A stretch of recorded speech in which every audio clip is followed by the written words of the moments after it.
অমাবস্যা আমি চেষ্টা করবেন প্রত্যেকেই মায়ের পুজো করার, যা মানে যাদের বিশেষ করে শনি সাড়ে সাতি আছে।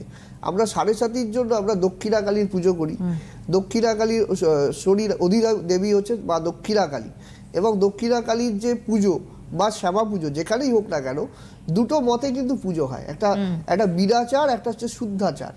পঞ্চমকারে মায়ের পুজো করা, এগুলো নিয়ে আগামীতে আরও বলবো। এগুলো শাস্ত্রীয় অনেক ব্যাখ্যা রয়েছে।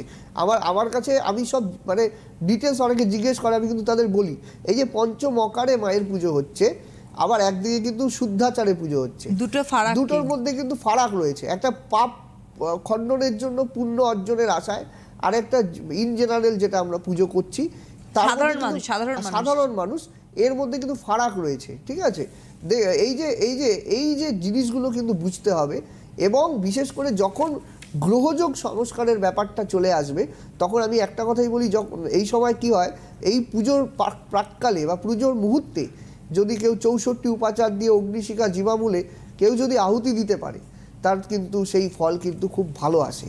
এবং এই রেজাল্টটা এমনভাবে জীবনে প্রতিফলিত হয় যাতে কিন্তু সমস্যা ক্ষেত্রে কিন্তু সমাধান কিন্তু একটা ভালো রাস্তা কিন্তু তার আসে। একদম আসবো। আমাদের বন্ধু রয়েছেন। হ্যালো।